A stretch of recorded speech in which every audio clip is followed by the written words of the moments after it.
রোজা রেখে স্বামী স্ত্রীর মাঝে ভালোবাসা প্রকাশ করা যাবে? চুমু দিলে কি রোজা ভেঙে যাবে? আজকের হাদিস আপনার সেই প্রশ্নের পরিষ্কার উত্তর দেবে। উম্মুল মোমিনিন আয়েশা রাদিয়াল্লাহু আনহা বর্ণনা করেন, নবী সাল্লাল্লাহু আলাইহি ওয়াসাল্লাম সওম অবস্থায় চুমু খেতেন এবং গায়ে গা লাগাতেন। তবে তিনি তার প্রবৃত্তি নিয়ন্ত্রণে তোমাদের চেয়ে অধিক সক্ষম ছিলেন।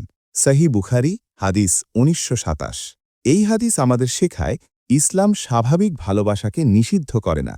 স্বামী স্ত্রীর মাঝে স্নেহ ভালোবাসা থাকবে, এটা স্বাভাবিক। কিন্তু এখানে একটা গুরুত্বপূর্ণ শর্ত আছে, নিজের প্রবৃত্তি নিয়ন্ত্রণ করতে হবে। যদি কেউ নিশ্চিত থাকে যে এতে সে সীমা অতিক্রম করবে না, তাহলে শুধু চুমু বা স্নেহ প্রকাশে রোজা ভাঙে না। কিন্তু যদি ভয় থাকে যে এতে সহবাসের দিকে চলে যেতে পারে, তাহলে দূরে থাকাই উত্তম। রাসূল সাল্লাল্লাহু আলাইহি ওয়াসাল্লাম ছিলেন সর্বাধিক সংযমী, তাই তিনি পারতেন। আমাদেরও নিজের অবস্থা বুঝে সিদ্ধান্ত নিতে হবে। বলুন তো, রোজা অবস্থায় কোন কাজ করলে রোজা ভেঙে যায়? কমেন্টে আপনার জানা ৩টি কারণ লিখে ফেলুন। এই ভিডিওটি শেয়ার করুন আপনার বন্ধুদের সাথে, যাতে সবাই রোজার সঠিক মাসালা জানতে পারে। আর ইসলামিক জ্ঞানভিত্তিক আরও ভিডিও দেখতে চ্যানেলটি ফলো বা সাবস্ক্রাইব করে পাশে থাকা বেল আইকনটি অন করে দিন। আল্লাহ আমাদের সবাইকে সুন্নাহ অনুযায়ী রোজা পালন করার তৌফিক দেন। আমিন। আসসালামু আলাইকুম ওয়া রাহমাতুল্লাহ।